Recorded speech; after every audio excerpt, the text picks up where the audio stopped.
ሰላም ቤተሰቦች ይሄው ዛሬም በሌላ ቪዲዮ መጥተናል። ታዲያ እንደ ሁል ጊዜው ቪዲዮውን ላይክ በማድረግና በቪፒኤን በመመልከት ተባበሩን። እይታችንን ስንጀምር መልካም የሆነና በብዙ ሴቶች የሚወደደውን ጠበቃ በመመልከት ነው። በሚያሳዝን ሁኔታ ከልጅነቱ ጀምሮ ባጋጠመው አንድ ክስተት አማካኝነት ግን በብዛት ምሽት አካባቢ አንድ መንፈስ ወደሱ ጋር እየመጣ የሚያሰቃየው ሲሆን ይህም ነገር ቀን በቀን ድካምን እየፈጠረበት ራሱን ስቶ መሬት ላይ እንዲወድቅ ሳይቀር ሊያደርገውም ይችላል። ታዲያ ወደ ግል ዶክተሩ ጋር አምርቶ ስለ ጉዳዩ በሚጠይቅበት ሰዓት ላይ ምርመራ ከተደረገለት በኋላ ከእናትና አባቱ ከዘር በሚተላለፍ የአንጎል ክፍሉ ላይ በሚፈጠር ህመም እንደተጠቃና ይህም ነገር ወደ ማይግሪን ህመምነት እንደሚቀየር እንዲሁም ቀስ በቀስ መራመድ እንዳይችል አድርጎ ፓራላይዝ እንደሚያደርገውና ስሜት አልባ አድርጎ ቀስ በቀስ እንደሚገለው እንዲሁም ምንም አይነት መድኃኒት እንደሌለውም ሊረዳም ችሏል። ታዲያ የዛኑ ቀን ላይ ሳይቀር አመሻሽ አካባቢ ቢሮ ውስጥ ብቻውን ቁጭ ብሎ እያለ ክፍል ውስጥ ያሉት ማብራቶች በድንገት ብልጭ ጥፍት ማለት ሲጀምሩ ብርጭቆ ውስጥ ያለው ውሃ ሳይቀር ወደ በረዶነት መቀየር ሲጀምርና ቀይ የሆነና በደም የተጨማለቀ አስፈሪ እጅ ሰውነቱን የነካ ህመም ስሜትን ሲፈጥርበትም ይታያል። ታዲያ የክስተትም ቅድም ዶክተሩ የነገረውን ነገር እንዲያስታውስ አድርጎት ምናልባት ከቤተሰቡ ጋር የተገናኘ ነገር ሊሆን ስለሚችል ቤተሰቦቹ ድሮ ላይ ይኖሩበት ወደ ነበረበት ቤት ለማምራት ሳይቀር እንዲያቀድም አድርጎታል። በሌላ በኩል የመንግስት ሰራተኛ የሆነችው ከሰዎች ጋር በብዛት ማትግባባውና ቆንጅየዋ ሆንግጁ ተሰራበት ከነበረው ተቋም ወደ ሌላኛው ብራንች እንድትዘዋወር በመደረጓ የደስታ ስሜት ብዙም ሳይሰማት አልኮል መጠጥ ጠጥታና ሞቅ ብሏት ቤቷ እየተመለሰች እያለ ጨረቃዋ ሙሉ በሙሉ ቀይ መስላ ልትመለከታትም ችላለች። ታዲያ በአጋጣሚ በቀጣዩ ቀን ላይ ግን ስራ ቦታ ላይ ያለች ትላንትና ማታ ላይ ዩቲዩበር የሆነ አንድ ወጣት ሰፈር ውስጥ ወደሚገኝና አስፈሪ ነው ወደተባለ አንድ የድሮ ቤት አምርቶ ለተመልካቾቹ ላይቭ በመግባት ቪዲዮዎችን እየቀረጸ ያለ በአጋጣሚ አንሸራቶት ወድቆ ህይወቱ አልፎ ስለነበር እዛ አካባቢ የሚኖሩ ነዋሪዎች አሁን ላይ ወደዚህ ተቋም ጉዟቸውን አድርገው አስቀድሞ ሆኖ ስለዚህ ቦታ የሚወራ አፈታሪክ ስለነበር ዩቲዩበሩ ሳይቀር የሞተው በዚህ ምክንያት እንደሆነ በማሰባቸው አሁን ላይ ለተቋሙ ያንን ቤት እንዲያፈርሱላቸው ጥያቄዎች እያቀረቡ ሲሆን መፍትሄዎችን ሊሰጣቸው ያልቻለው የቦታው ተቆጣጣሪም በዝምታ ሲዋጥና ክስተቱን እየተመለከተች የነበረችው ሆንግጁ ግን ይህ አጋጣሚ ከስራ አጋሮቿ ጋር እንደምትግባባ እንደሚረዳት በማመኗ ለሰዎቹ ቦታውን እንደምታፈርስ ቃል ስትገባና አለቋም ቢሆን በቃሏ መሰረት ችግሩን እንድትፈታ ትዕዛዝን ሲሰጣትም ይታያል። ታዲያ የዛኑ ቀን ላይ ከሰዓታቶች በኋላ ስለ ቦታው ልታጣራ እየፈራችን ቢሆን ብቻዋን ጉዟን ያደረገች ሲሆን ጥቂት ደቂቃዎችን ቆይታ ግን ከፊት ለፊቱ ያለውን የሚያስፈራ ሐውልት ስትመለከት ደንግጣ ወደ ኋላ ለመሸሽ በምትሞክርበት ሰዓት ላይ እሷም ሳትቀር አሟልጫት ወደ መሬቱ ላይ ልትወድቅም ችላለች። በአጋጣሚ ይህ ቦታ ግን የጠበቃው ሺኑ የቤተሰቦቹ ንብረት በመሆኑ ዶክተሩ በነገረው መሰረት ቦታውን ለመጎብኘት መጥቶ ስለነበር አሁን ላይ ወድቃ ሊመለከታት የቻለ ሲሆን እዚህ ቦታ ላይ መጥቶ ቪዲዮዎችን እየቀረጸ ወድቆ ስለሞተው ዩቲዩበር ሳይቀር አስቀድማ ሰምታ ስለነበር አሁን ላይ እሷም ስትወድቅ እየሞተች እንደሆነ በማሰብ ከፊት ለፊቷ ቆሞ እየተመለከታት ያለውን ሺኑ የሞት መልአክ ነክ ወይ በማለት እየቀበጣጠረች ግራ የሚያጋቡና የሚያስቁ ቃላቶችን ልትናገረውም ችላለች። ቀኑ በዚህ መልኩ ከተጠናቀቀ በኋላ በቀጣዩ ቀን ላይ ግን ያነሳቻቸውን ፎቶዎች ላለቋ እያሳየችው ይሄ ቦታ የመንግስት ሳይሆን በሰዎች ግዞታ ውስጥ እንዳለና ለማፍረስ ከፈለጉ የባለቤቱን ፍቃድ ማግኘት እንዳለባቸው የነገረችው ሲሆን በዚህ ምክንያት ስለ ሰውየው እንድታጣራ በመናገር በድጋሚ ሊልካትም ችሏል። ታዲያ በዚህ ምክንያት ቀኑን ሙሉ ሰፈር ውስጥ እየተዟዟረች አካባቢው ላይ የሚኖሩ ሰዎችን እየጠየቀች ስለ ቦታውና ስለ ባለቤቱ እያጣራች ከቆየች በኋላ ይሄ ቦታ ሺኑ የተባለ ግለሰብና የአያቱ ሳንጉ እንደሆነ የተረዳች ሲሆን አድራሻውን ሳይቀር በማጣራት ወደሚሰራበት የጠበቃዎች ተቋም ጉዞዋን አድርጋ ቢሮ ውስጥ ስታገኘውና ግልጽ አድርጋ የመጣችበትን ዓላማ አንድ በአንድ ዘግዝካ ስትነግረውም ይታያል። እስክትጨርስ ድረስ ከጠበቀ በኋላ ግን ፊቱን ኮስተር አድርጎ ይሄ ቦታ የግል ይዞታው እንደሆነና እንዲፈርስም ቢሆን ፍቃዱን ሊሰጣት እንደማይችል ነገር ግን ከሱ ፍቃድ ውጪ ለማፍረስ ከሞከረች እንኳን ፍርድ ቤት ሳይቀር ገትሮ እንደሚከሳት ጠበቃ በመሆኑም ስለ ህጉ አንድ ባንድ ስለሚያውቅ ከሱን ሳይቀር ማሸነፍ እንደሚችል ሲነግራትና ሆንግጁ ግን ገግማበት ስለነበር ትላንትና ወድቃ እያለ ቀባጥራ የነገረችውን ነገር እያስታወሰ አሳፍሮና አሸማቆ ከቢሮ ለቃ በፍቃዷ እንድትወጣ ሲያደርጋትም ይታያል። ታዲያ ከዚህ ክስተት በኋላ ጥቂት ቀናቶች መቆጠር የጀመሩ ሲሆን ስራ ቦታ ላይ ለነዋሪዎቹ ቃል ገብታ ስለነበር በወጣችና በገባች ቁጥር አለቋ ይህንን ነገር እያስታወሰ በአግባቡ ስራዋን ልቀጥል ስላልቻለች እሱ ጋር እየተመላለሰች ልታሳምነው እየጣረች ሲሆን በአጋጣሚ አንድ ቀን ላይ ተስፋ ለምን እንደማትቆርጥ ከዚህ ነገር ምን እንደምትጠቀም በሚጠይቃት ሰዓት ላይ ስራ ቦታ ላይ ብቻዋን እንደምትቀመጥ ምግቧን ሳይቀር ብቻዋን እንደምትበላና ከተሳካላት ከስራ አጋሮቿ ጋር የመቀላቀል ጓደኝነትንም የመፍጠር እድል እንደምታ እንደምታገኝ የነገረችው ሲሆን ይሄ ንግግሯን በጥቂቱም ቢሆን እንዲያዝንላት ስላደረገው አስቀድማ ከአያቱ ፍቃድ ማግኘት እንዳለባት በመናገር ሶንጉ የምትገኝበትን አድራሻ በመስጠት ሊልካትም ችሏል። ታዲያ በቀጣዩ ቀን ላይ የምትገኝበት ቦታ ሄዳና አግኝታት ቦታው እንዲፈርስ እንደፈቀደች የሚናገር የቪዲዮ ቅጂ ለሺኑ የላከችለት ሲሆን አተስማማም ብሎ አስቦ ስለነበር ግራ ተጋብቶ እሱም ቢሆን ከሰዓታቶች በኋላ አያቱን ሄዶ በሚያገኛት ሰዓት ላይ እዛ ቤት ውስጥ የተቀበረ ሚስጥሬ ሳጥን እንዳለና ታዲያ የዚህ ሳጥን ባለቤቶችም ከሰዓታቶች በፊት መታናግራት የነበረችው የወንጉጁ ዘርማንዘሮች ንብረት እንደሆነ በውስጡም ከሚሰቃይበት ችግር ሊያድነው የሚችል መድኃኒት እንዳለና ሳጥኑን ልከፍተው የምችለው ብቸኛ ሰውም ራሷ ወንጉጁ እንደሆነ ሳይቀር ልትነግረውም ችላለች። ታዲያ በቀጣዩ ቀን ላይ ወንጉጁ ፍቃድን በማግኘቷ ቤቱን እንዲፈርስ ማድረግ የቻለች ሲሆን ሺኑም ቢሆን ቦታው ላይ በማምራት የተደበቀውን ሳጥን ከተደበቀበት ፈልጎ ሊያወጣውም ችሏል። በሚያሳዝን ሁኔታ የዛኑ ቀን ላይ ግን ሆንግጁ እቅዷ በሙሉ ሳይሳካ አሁንም ቢሆን የሥራ አጋሮቿ ከሷ ጋር ጓደኝነትን ለመጀመር ፈቃደኛ ሳይሆኑ ቀርተው ትተዋት እነሱ ተሰብስበው ወጥተው እየጠጡና እየተዝናኑ ሲሆን ደውላ የት እንደሚገኙ በምትጠይቃቸው ሰዓትም ዋሽተዋት ሥራ ቦታ ላይ እንደሚገኙ ሊነግሯትም ችለዋል። እቤቷ በምትመለስበት ሰዓት ግን ሶስቱም የሥራ አጋሮቿ ጠጥተውና ሰክረው ተደጋግፈው አብረው ሲሄዱ እየሳቁ በመመልከቷ ይሄ ክስተት ስሜቷን እንዲጎዳው አድርጎት ተቀምጣ እዛው መሬት ላይ ማልቀሷን የጀመረች ሲሆን በድንገት ግን ከኋሏ ሺኑ ሲመጣና ማባበልን ባይችልበትም ለቅሷን ግን እንድታቆም ካደረገ በኋላ ወደ መኪናው ጋር ይዟት በመሄድ ሳጥኑን ሰጥቷት ይሄ ሳጥን ሊከፈት የሚችለው በእሷ ብቻ እንደሆነ ተታግላም ሆነ በምትከፍተው ሰዓትም እሱን እንድጠራው በመናገር ትቷት ከቦታው ለቆ ሊሄድም ችሏል። በዚህም ምክንያት የዛኑ ቀን ላይ ሳይቀር እቤት ከገባች በኋላ መርፌ እየተጠቀመች ተታግላ ልትከፍተው የሞከረች ሲሆን ሳይሳካላት ቀርቶ ግን ጥቂት ቀናቶች እየተቆጠሩ መምጣትም ጀምረዋል። ሺኑም ቢሆን በየቀኑ በስልክ እየደወለና እስክትከፍተው ድረስ እሷን መጠባበቁን ቀጥሏል። በአጋጣሚ አንድ ቀን ላይ ግን የቤቷ አምፖል ተበላሽቶ ስለነበር እሱን ለመቀየር እየሞከረች እያለ ከወንበሩ ላይ ወድቃ በምትጮህበት ሰዓት ላይ በራሱ ሰዓት ሳጥኑ የተከፈተ ሲሆን ግራ እየተጋባች ውስጡን ስትመለከትም ኃያላንና ሚስጥር የሆኑ ቃላቶችን የያዘ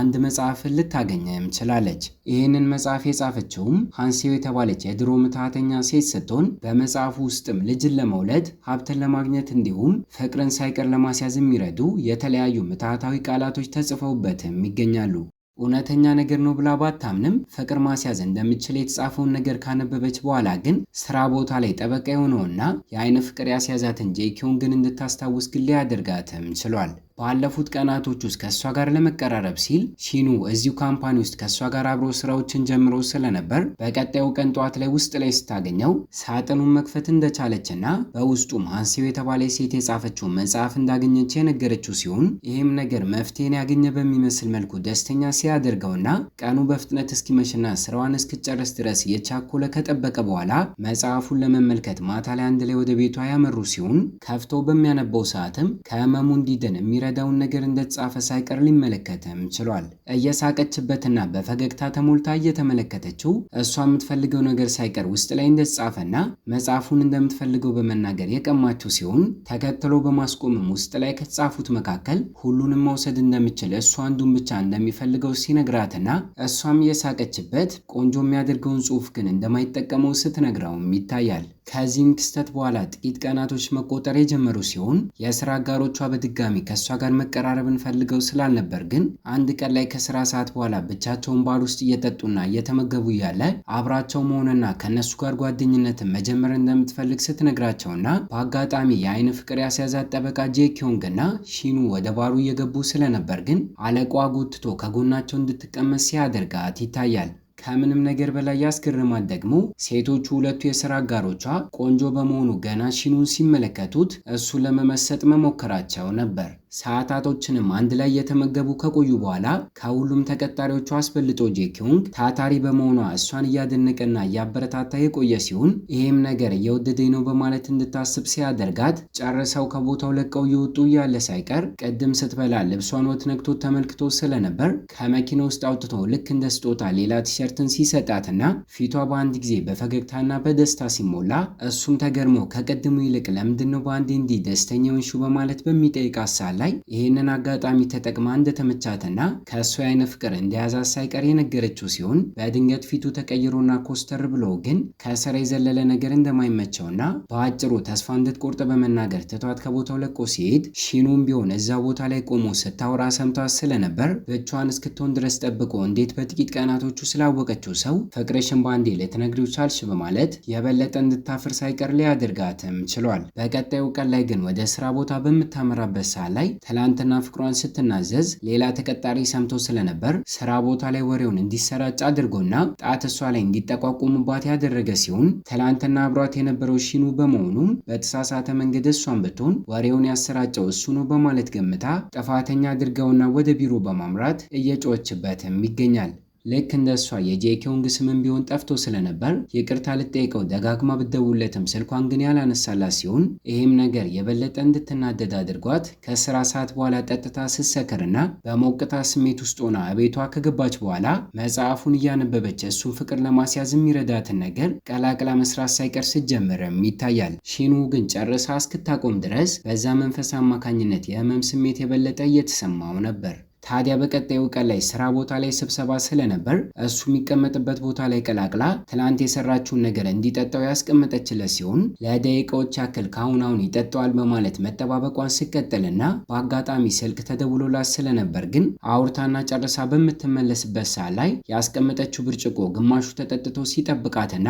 ጎን ለጎን የምትወደው ጄኪዮንግና ሺኑ ተቀምጠው ስለነበር ግን ማን ጠጣው በማለት የበለጠ ግራ መጋባት ስትጀምርም ይታያል። ይሄ ብቻ ሳይሆን በሚያሳዝን ሁኔታ ያለፉትን ጥቂት ቀናቶች የከተማ ውበት ላይ ትኩረት አድርጋ አስፓልት መሃል ላይ አበባዎችን በመትከል እንዲያምር እያደረገች ቆይታ የነበረ ቢሆንም የመኪና አደጋ ተፈጥሮ ግን በአንድ ቀን ብቻ ያሁሉ ልፋቷ መና የወጣ ሲሆን ተናዳም ስለዚህ ነገር ብቸኛ እየተግባባቸው የመጣችው ሺኑን እያማራች ስለተፈጠረው ነገር ስትነግረውና ምናልባትም ጠጥቶ ሲያሽከረክር ይህ አደጋ እንደተፈጠረ በመናገር ሹፌሩን ሳይቀር መሳደቧን ሲቀጥል በሚያስቅ ሁኔታ ግን በእሷ ምክንያት ትላንትና ማታ የህመም ስሜት እየተሰማው እያለ መኪናውን መቆጣጠር ከብዶት እሱ ራሱ ይህንን አደጋ እንዲፈጠር ምክንያት ሆኖ ስለነበር እንዳታውቅበት ለማድረግ እየሞከረ ሰውየውን ስትሰድበው እሱ ደግሞ ለራሱ እየተከላከለ ከቆየ በኋላ በመጨረሻ አደጋውን የፈጠረው እሱ እንደሆነ ሊነግራትም ችሏል። ነገር ግን የመኪናው ፍሬን እምቢ ብሎት ይሄ ነገር እንደተፈጠረ በመናገር ብትናደድበትም ከስራው እረፍት እንድትወስድና ከከተማ ሁለቱ ብቻቸውን ወጣ ብለው መጽሐፉን በመጠቀም ለሱ ምትሃቶችን እንድትሰራለት ያሳመናት ሲሆን ለመሄድ ባትፈልግም አለቋ እንደማይፈቅድላት ስላወቀች ግን አውቃ በሀሳቧ ተስማምታ ላስፈቅደው በማለት እሱ ጋር ስታመራና አለቋ ግን የፍቅር ጥያቄን አቅርባ እምቢ ተብላ እንደነበር ወሬ ደርሶ ስለነበር ትኩረቷን እንድትሰበስብና እረፍት እንድታደርግ እንድትሄድ ሲፈቅድላትና እቃዋን ለመሰብሰብ ከሺኑ ጋር ወደ እሷ ቤት አንድ ላይ ሲያመሩም ይታያል። ታዲያ እሷ እየተዘጋጀች እያለ እሱ ደግሞ መጽሐፉን ማንበቡን የቀጠለ ሲሆን ከውስጡ ግን ፍቅር እንዴት ማስያዝ እንደምችል ተጽፎበት የነበረው ወረቀት ተገንጥሎ ስለነበር እንዲሁም እሷም የተጻፈውን ነገር በምትተገብርበት ሰዓት ላይ ስጨርስ እንድታቃጥለው ተደርጋ ስለነበር አሁን ላይ የት ሄደ በማለት እየጠየቃት እሷም ቢሆን አፍራ ልትቀበለው መላፋታቸውን የቀጠሉ ሲሆን ተያይዘው ሶፋው ላይ በሚወድቁበት ሰዓትም እሷ ባታስተውለውም በድንገት ግን የልብ ምቱ በፍጥነት መምታትም ሊጀምር ችሏል።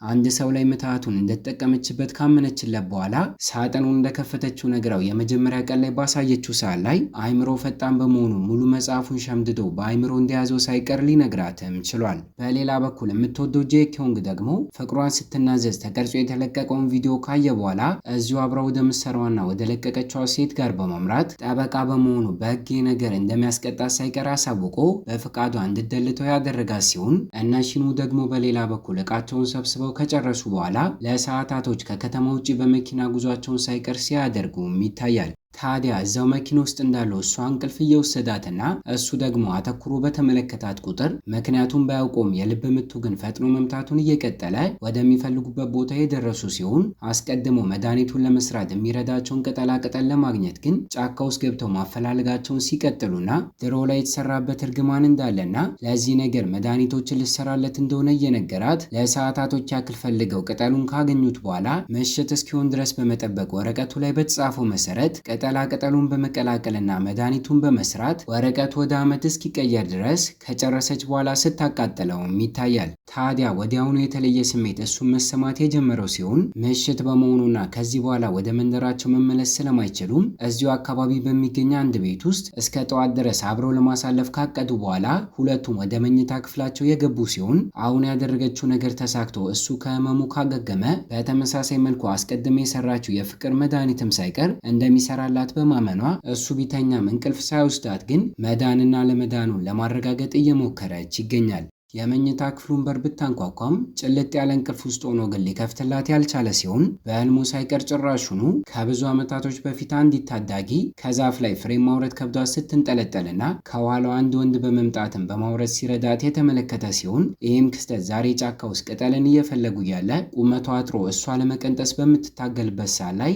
እሱ ከረዳት ጋር ተመሳሳይ ነበር። ምሽቱ በዚህ መልኩ ከተጠናቀቀ በኋላ በቀጣዩ ቀን ላይ ወደ ከተማቸው ለመመለስ በሚዘጋጁበት ሰዓት ላይ እየተከታተለች ከህመም ዳንኮይ በማለት እየጠየቀችው ሲሆን እሱ ግን በተቃራኒው ጥሩ ስሜት እየተሰማው እንዳልሆነ ሲነግራትና ባልጠበቀችው ሁኔታ የምትወደው ጄኪዮንግ ሳይቀር ደውሎላት ከስራው ለምን ዛሬ እንደቀረች ከጠየቃት በኋላ እራት እንዲበሉ ግብዣ ጥያቄን ሳይቀር ሲያቀርብላትም ይታያል። ታዲያ ነገር ሆንግጆን የሰራቸው የፍቅር መድኃኒት እንደሰራ እንድታስብ ያደረጋት ሲሆን ከመጠን በላይ ደስተኛ ሆነ የተፈጠረውን ነገር ለሺኑ ከነገረችው በኋላ መጽሐፉ ላይ ከህመሙ የሚያገግምበትን ሰዓት እንዳልተጻፈ፣ ስለዚህ በትዕግስት እንዲጠብቅና የእሷን ቢሆን ፍቅር የሚያስይዘው መድኃኒት ለመስራት ቀናቶችን እንዳስጠበቃት ልትነግረውም ችላለች። እየተመለሱ እያለ ሳይቀር ከአሁን ከጄኪዮንግ መልእክት ገባልኝ በማለት ስልኳን እያየች ስለነበር ይሄ ነገር ለሺኑ ምቾትን ያልሰጠው ሲሆን እቤቱ ከገባ በኋላ ሳይቀር ስለሱ የፍቅር ታሪክ በአይምሮ እየሳለና የድብርት ስሜት እየተሰማው ይገኛል።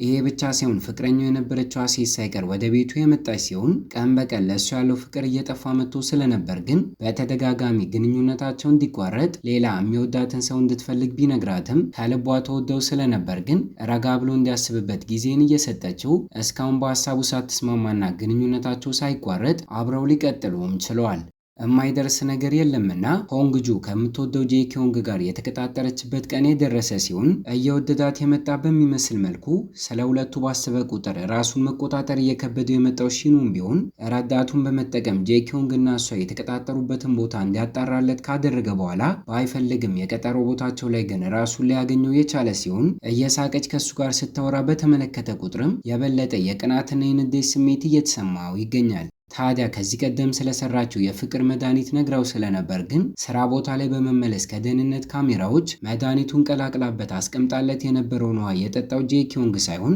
እሱ ራሱ እንደሆነ ሲመለከትና ባለፉት ጥቂት ቀናቶች ስለ እሷ እየተሰማ ያለው ስሜት በሙሉም ሳይቀር በዚህ ምክንያት እንደሆነ ሲረዳም ይታያል። ሰዓታቶችን በመጠበቅ ቤቷ በምትመለስበት ሰዓት ላይ በሯ ላይ ቆሞ እየጠበቃት ያገኘችው ሲሆን ከምን ጊዜውም በላይ ከምትወደው ሰው ጋር በመቆየቷ ፊቷ በፈገግታ ተሞልቶ ስለነበር ሁሉም ነገር እንዳሰበችው እንዳልሆነና ጄኪዮንግ ለእሷ የፍቅር ስሜት እንደሌለው ብዙ ተስፋ እንዳሰጠው በመናገር መጀመሪያ ላይ ሊያስረዳት ሲሞክርና እሷ ግን ልትሰማው ስላልቻለች ከደህንነት ካሜራ ስልኩ ላይ ያስጫነውን ቪዲዮ አውጥቶ በማሳየት የበለጠ ግራ እንድትጋባ ሊያደርጋትም ችሏል። ምን ማድረግ እንዳለባት እስክታስብበት ድረስ ጊዜ እንዲሰጣትና ከቦታው ለቆ እንዲሄድ የነገረችው ሲሆን ሺኑ ግን ገና ጀርባውን እንደሰጣት ተቷት ለመሄድ እንኳን እግሮቹ መራመድ ሲያቅተውና ዞር ብሎ አጠገቡ ሆኗ እንኳን ስለሷ እያሰበና እየናፈቀችው እንደሆነ ይሄ ሁሉ ነገር እንዲፈጠርም ዋነኛ ጥፋተኛዋ እሷ በመሆኗ ኃላፊነት እንድትወስድና ችግሩንም ቢሆን እንድትፈታው ሊነግራትም ችሏል። ቤት ከገባች በኋላ ሳይቀር ዛሬ እራት ግብዣ ፕሮግራም ላይ ጄኪዮንግ የነገራትን ነገር ማስታወስ ጀምራ ከውጪ ሰዎች ሲመለከቱት የሚያስቡት አይነት ባህሪ እሱ እንደሌለውና በዚህ ምክንያት ከእሱ የተሻለ የምትወደውና እሱም ቢሆን የሚወዳት ሌላ ወንድን እንደምታገኝ ነግሯት እንደነበረ ያስታወሰች ሲሆን ሺኑ ደግሞ በሌላ በኩል ሁለቱም ከጠበቁት በላይ ከኖርማል ፍቅር ሳይቀር የያዘው ብሶ ስለ እሷ እያሰበ ቀኑ እየመሸና እየነጋም ይገኛል። ስራ ቦታ ላይ ሳይቀር የስራ አጋሮቿ እሷን መውቀስ በሚጀምሩበት ሰዓት ላይ በእሷ ቦታ ራሱን ጥፋተኛ አድርጎ ከተጠያቂነት ነፃ ሊያወጣትና ሊከላከላትም የሚሞክር ሲሆን ይህ ክስተት ግን በገዛ አለቋ ሳይቀር ሁለቱ የሆነ ነገር አላቸው በማለት እንዲታሰብ ሲያደርግና እሷንም ቢሆን እንድታፈር ሲያደርጋት ብቻቸውን ማውራት ጀምረው ራሷን ጥፋተኛ አድርጋ በምትወቅስበት ሰዓት ሳይቀር ተናዳ ስለነበር የእሷን ንዴት እሱንም ቢሆን እየተሰማው ሊያባብላትና እንድትዝናና ለማድረግ የሚሞክር ሲሆን በጋራ ይህንን ችግር እንዴት መፍታት እንዳለባቸው ሳይቀር ማሰብ ጀምረው በሚያስቅ ሁኔታ ብዙ ውሃ እንዲጠጣና አስቀድሞ የጠጣው መድኃኒት በሽንት መልኩ ከሰውነቱ እንዲወጣ ሐሳብን አቅርባለት እሱም ቢሆን ከሷ ብሶና በሐሳቧ ተስማምተው ከ32 እሽግ በላይ ሃይላንድ ውሃን ሲጠጣና በተደጋጋሚ ወደ መጸዳጃ ቤት መመላለስ ሲጀምር እሷንም ባያት ቁጥር ተጠጋትና ከጎናውን የሚል ስሜት ይሰማው ስለነበር ምንም ያክል እሷ ሁለቱ ሌሎች ተቀጣሪዎች አብረው ተመልክቷቸው ግንኙነትን እንደጀመሩ እንዳያስቡ አስባ እንዲርቅ ብትጠይቀውም እንዲሁም ሽንቱ ሳይቀር ከመጠን በላይ ወጥሮት ወደ መጸዳጃ ቤት መሄድ ቢያስፈልገውም እየተንቆራጠጠም ቢሆን ከጎኗ ቆሞ ግን አይኗን መመልከትን ሲመርጥና በአጋጣሚ ይህንንም ነገር ፍቅረኛው የሆነችውን አዮ ከርቀት ስትመለከተው ይታያል። ሳይሳካላቸው ቀርቶ ግን እጣ ፈንታ በሚመስል መልኩ ነገሮች እየተገጣጠሙና ሳያስቡትም ቢሆን እየተገናኙ ስለነበር ምን ማድረግ እንዳለባቸው ለማማከር የእሷ አያት ወደሆነች ወደ ሳንጉ ጋር ያመሩ ሲሆን ተራ በተራ ሁለቱንም ማናገርም ጀምራ ስለ ቤተሰቦቿ እየጠየቀች እሷን በምታናግራት ሰዓት ላይ ከዓመታቶች በፊት አባቷ በአደጋ ሕይወቱ እንዳለፈ ስትረዳና ከንግግራቸው እኛም ብንሆን አባቷ የሞተው የሁለት ሰዎችን ሕይወት ለማትረፍ ብሎ እንደነበር ስንረዳ እንዲሁም አያትየዋ ለተፈጠረው ነገር መፍትሄ ይሆናል ብላ ያሰበችውን ነገር ለሷ ነግራት ስለነበር ከቦታው ጨርሰው ይወጡ ያለ ፊቷን ከስክሳው ስለነበር ደጋግሞ ሺኑ ምንድነው የነገረችሽ በማለት ቢጠይቃትም ለነገር ካልችልም በማለት ገግማበትም ቢስትለውና እሱም ቢሆን ለማወጣጣት መሞከሩን ሲቀጥል ጭራሹኑ መፍትሄውን በራሱ መገመትም ጀምሮ እኔን መሳም መፍትሄ ነው ወይ በማለት ሲጠይቃትና በድጋሚ ግን እሷ ልትነግረው ፈቃደኛ ሳትሆን ስቀርም ይታያል። በአጋጣሚ ስልኳን በሚቀበላት ሰዓት ግን ከአባቷ ጋር በልጅነቷ ተነስታ ያደረገችውን ፔፐር ፎቶ በሚያይበት ሰዓት ላይ ላለፉት ጥቂት ቀናቶች በተደጋጋሚ በህልሙ እያያት ያለችው ታዳጊ ከእሷ ጋር መልካቸው አንድ አይነት እንደሆነ ሊረዳም ችሏል። አልናገርም ብላ ቤቱ እንዲሄድ ነግራው ስለነበር ተሰናብቷት እንኳን ቤቱ ከገባ በኋላ በቪዲዮ ኮል ደውሎላት ስለነገረቻት ነገር ፍንጮችን እንድትሰጠው እየጠየቃት ሲሆን አልፋታ ስላላት አውቃ ግን እሷ በራሱ ሰዓት አጣርቶ እንዲያገኘው የነገረቻትን ቃል የመጀመሪያ ፊደል ስትነግረውና ምሽቱን በሙሉ እሱም ለማጣራት ሲሞክርም እናያለን። አጋጣሚ በሚመስል መልኩ ግን እሷ የምትኖርበት ህንፃ ስር የሚገኘውን የሚከራይ ክፍል የምትወደው ጄኪዮንግ ተከራይቶትና አዲሱ ጎረቤቷ በመሆኑ የገባ ሲሆን ተስፋ እንድትቆርጥ ነግሯት የነበረ ቢሆንም ገና ስታየው ግን ከመጠን በላይ ደስተኛ ሆና ቤቷ ውስጥ ገብታ ስትጨፍርና ምሽቱን በሙሉ የሚያውቃቸውን ሰዎች ሳይቀር እንዲያግዙት እየጠራ የሰጠችውን ፍንጭ ለመፍታት ሞክሮ ያልተሳካለት ሺኑ ደግሞ ጠዋት ላይ የቤቷ በር ላይ ቆሞ ሲጠብቃት ስታገኘውና ምንም ያክል የሀብታም ልጅ ሆኖ በራሱ መኪና መንቀሳቀስን ቢለምድም ከእሷ ጋር አብሮ ለመሆን ሲል ግን እሷ በምትጓዝበት ባስ ሳይቀር አንድ ላይ ሲያመሩ በአጋጣሚ ዛሬ የአባቱ የሙት ዓመት ክብረ በዓል ቀን ስለነበር አንድ ላይ ወደ ባህር ዳርቻ ሲያመሩና ሊያጽናናት ባይችልም ከጎኗ ቁጭ ብሎ ግን ስለ አባቷ እያሰበች ምሽቱን በሙሉ ስታለቅስ ሳይቀር ከጎኗ ሳይነጠል እዛው ተቀምጦ እስከ ጠዋት ድረስ አብሯት ሲጠብቃትም ይታያል። ታዲያ በድንገት ጠዋት ላይ የሰጠችውን ፍንጭ እንደፈታና አያቱ የነገረቻት ነገር የእሱ መዳረሻ ራሷ እንደሆነችና ሁለቱ ሊለያዩ እንደማይችሉ እንደሆነ እንዳወቀ የነገራት ሲሆን አያትየዋን ብትሆን የነገረቻት ነገር ይህንን በመሆኑ ይህንን ነገር አምነው ከመቀበል ይልቅ መፍትሄዎችን ለማግኘት መሞከር እንዳለባቸው በድጋሚ ልትነግረውም ችላለች። በታክሲ ወደ ቤታቸው እየተመለሱም እያለ ሞቅ ብሏት ትከሻው ላይ ጋደም ብላ ስለነበር በእንቅልፍ ልቧ የተቀባው ሽቶ ደስ እንደሚል የነገረችው ሲሆን ይህንን ነገር ከቁም ነገር በመውሰድም ከቀጣዩ ቀን ጀምሮ ደጋግሞ በብዛት ሽቶዎችን መቀባት ሲጀምርና እንድትወደው ለማድረግ መሞከሩንም ሲቀጥል ይታያል። ይሄ ብቻ ሳይሆን የሥራ ጉዳይ አስመስሎ ወደ ቢሮ እንድትመጣ ከጠራት በኋላ ግልጽ አድርጎ እኔ ስትውል ትመጫለች ወይ የሚለውን ነገር ለማጣራት ነው የደወልኩልሽ በማለት የነገራት ሲሆን የበለጠ እየወደዳት በመምጣቱ አያቱ ያለችው ነገር በሙሉ እውነት እንደሆነና የሁለቱ ጣፋንታ አንድ ላይ መሆን እንደሆነ እንዲሁም አተኩረሽ ተመልከችኝ እስቲ ቆንጆ በማለት ብዙ ሴቶች እንደሚጠሩት እንዲሁም የቅንድቡን ርዝመት ሳይቀር እንደሚያደንቁለት በመናገር እሷን ብትሆን እንድትወደው ለማድረግ እየሞከረም ይገኛል። ታዲያ የዛኑ ቀን አመሻሻ አካባቢ ከጓደኛው ጋር ባር ውስጥ እየጠጣና እየተዝናና ያለ ናዮን የተባለችው የቀድሞ ፍቅረኛው የደወለችለት ሲሆን አላነሳውን በማለት ቢተውም ጓደኛው ግን በሚያነሳበት ሰዓት ላይ ከባድ አደጋ እንዳጋጠማትና በፍጥነት እንዲመጣ የተነገረው ሲሆን ሺኑም ባይወዳትም ስለሚያዝንላት ግን እየቻኮለ ቦታው ላይ በሚደርስበት ሰዓት ላይ የሰርፕራይዝ ፕሮግራሞችን አዘጋጅታ ሼም የሚይዘው አይነትና የሰዎችን ስሜት ላለመጉዳት የሚሞክር አይነት ሰው በመሆኑ ይህንን አጋጣሚ ተጠቅማ በድጋሚ ግንኙነታቸውን እንዲቀጥል ስታደርግና የሁለቱም ቤተሰቦች እንዲገኙ ቀጠሮዎችን አስይዛ ስለነበር ሁለቱ በተገኙበት የቤተሰብ ትውውቅን ሳይቀር ስታደርግም ይታያል። ወክ እያደረጉ ለማውራት ብቻቸውን በወጡበት ሰዓትም ትኩረቱን በተደጋጋሚ ለማግኘትና ለስሞ ሳይቀር እየሞከረች ሲሆን ሺኑ ግን ስልክ ሲደወለት ይህንን አጋጣሚ በመጠቀም ተሰናብቷት ትቷት ከቦታው ለቆ ሲሄድና በአጋጣሚ በመንገዱ ላይ ግን ቁጭ ሆንጉጆን የምትመስልና የድሮ አለባበስን የለበሰች አንዲት ሴትን ከአጠገቡ ስታልፍ ሊመለከትም ችሏል። ግራ በመጋባትም እንዲገናኙ ካደረገ በኋላ የተመለከተውን ነገር በሙሉ የነገራት ሲሆን ገና አሁን ከስራ ቦታ ለቃ እየወጣች ስለነበር ግን ቅድም የተመለከተው እሷን እንዳልሆነ ሲረዳና በመድኃኒቱ አማካኝነት አእምሮ የፈጠረው ነገር እንደሆነ ማመን ሲጀምር በጥቂቱም ቢሆን እንድትቀና ለማድረግ ሳይቀር ከእሱ የተሻለችና የምታምር ናዮ የተባለች ፍቅረኛ እንዳለችው ነገር ግን እሱ እሷን እንደመረጠ በመናገር ሊያናድዳት ሲሞክርና ተሳክቶለትም የምትወደው ሴት ጋር መሄድ እንደሚችል በመናገር በቃላት ተናግሮ ትታወደ ቤቷ ስትገባም ይታያል። እይታችን ግን በትውስታ ወደ ኋላ ውስጡን ገና ተማሪ እያለች ከነበረችበት ጊዜ ጀምሮ ከናዮ ጋር ይተዋወቁ እንደነበር መጀመሪያ አካባቢ እንደ ጓደኛዋ ምንም ያክል ብትቆጥራትም እሷ ግን እንደ አገልጋዋ እየቆጠረች ትጠቀምባት እንደነበር ከጊዜያቶች በኋላ መጨቁን ሳይቀር እንደጀመረች ትዝ ሊላትም ችሏል። ስራ ቦታ ላይም በቀጣዩ ቀን ላይ በድጋሚ በሚገናኙበት ሰዓት ላይ ከትላንትናው ንግግር በኋላ እሷ ልዘጋው ብትሞክርም ብቻዋን እስክትሆን ድረስ ጠብቆ ማናገር ጀምሮ ግን እሱ ልትወደውና ልትመርጠው ያልቻለችበት ምክንያት በሚጠይቃት ሰዓት ላይ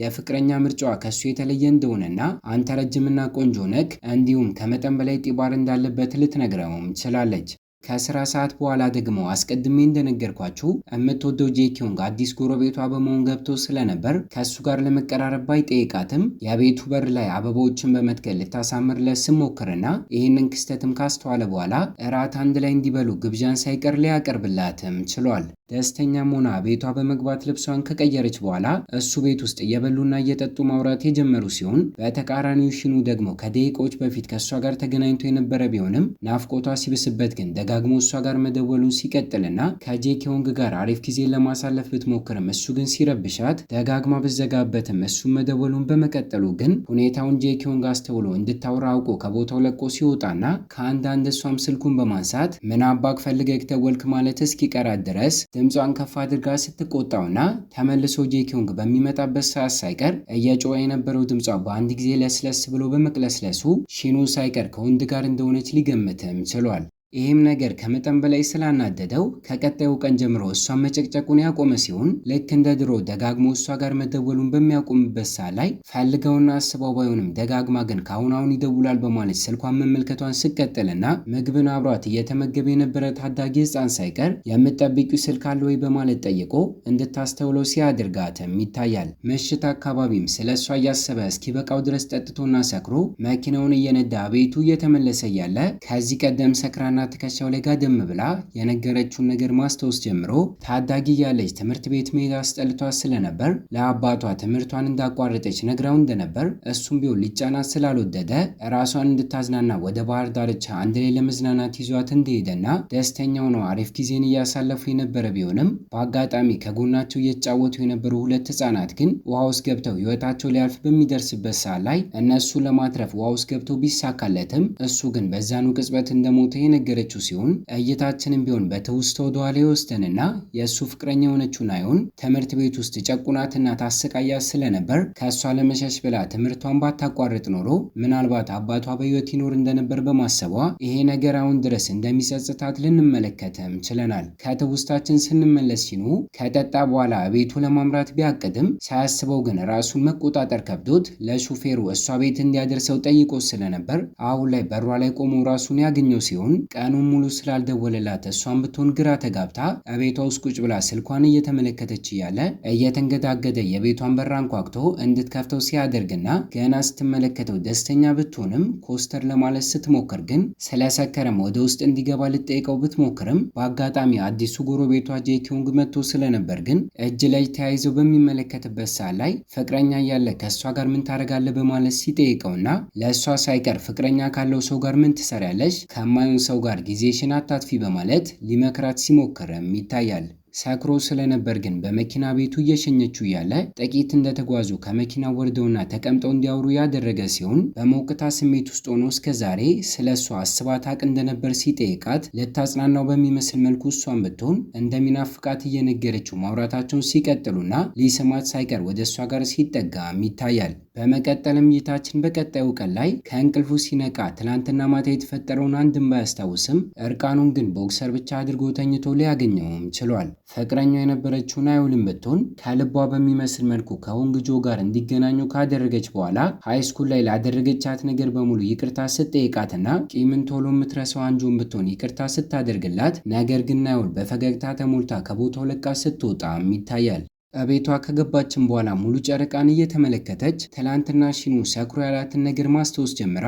በሰጠችው መድኃኒት አማካኝነት እሷን እንዳልወደደ ከልቡ እንደወደዳት እንደነገራት ትዝ ሲላትና አሁን ላይ ይህንን ነገር ለማስቆም የሚሞክሩትን ነገር ሳይቀር እንዲያቆሙ እንደጠየቃት ልታስታውስም ችላለች። ከጥቂት ቀናቶች በኋላ ግን መጽሐፉ ላይ በተጻፈው መሰረት ይህንን ነገር የሚቀንሱበትን አዲስ መንገድ ያገኙ ሲሆን እንደተለመደው ሙሉ ነጭ ቀሚስን በመልበስና ቅጠላ ቅጠሎችን ከቀመመች በኋላ ለ100 ቀናቶች ከሱ ጋር የሚቆይን በቀይ ወረቀት ላይ አንድ ጽሑፍን ጽፋ ስትሰጠውና ታዲያ የሰራ በሚመስል መልኩ የዛኑ ቀን ማታ ላይ ደውሎላት ከሌላ ጊዜው በተለየ መልኩ ቀለል ያለ ስሜት እየተሰማውና ስለ እሷ ሳይቀር እያሰበ እንዳልሆነ በመናገር ደስተኛ እንድትሆን ያደረጋት ሲሆን ባልጠበቀች ሁኔታ በቀጣዩ ቀን ላይ ግን ከዚህ ቀደም ቅጠላ ቅጠሎችን ቀላቅላና መድኃኒቶችን ሰርታ የሚበቃትን ያክል ከወሰደች በኋላ ቀሪውን አስቀምጠው ስለነበር ልክ እንደ ጎረቤት እንዲሁም ጓደኛ የሆነውና አበባዎችን የመሸጫ ሱቅ ያለው ፓርክ ያንን ውሃ ተጠቅሞና ሻይን አፍልቶ ጠጥቶ ስለነበር ከስራ በምትወጣበት ሰዓት ላይ አበባዎችን ይዞ ወደ እሷ ጋር በመምጣት ከሺኑ ቀጥሎ እሱም ቢሆን ሊቀርባትና እንደወደዳት ፍንጮችን ሊሰጣት እየሞከረ ሲሆን የተፈጠረው ነገር ስለገባትም ሺኑን እንዲገናኙ ካደረገችው በኋላ ሁሉንም ነገር ስትነግረውና እሱም ቢሆን አውቆ ከሷ ያዘው ፍቅር እንደለቀቀው ከዚህ ቀደም የነገራት ውሸቱን እንደሆነና ስለ እሷ ማሰቡን አሁን ድረስ እንደቀጠለ ሲነግራትና የሰጠችውን ቀይ ወረቀት እሱ ጋር አድርጎ 100 ቀናቶችን እንዲታገስ ነግራው ትታው ከመኪናው ስትወርድም ይታያል።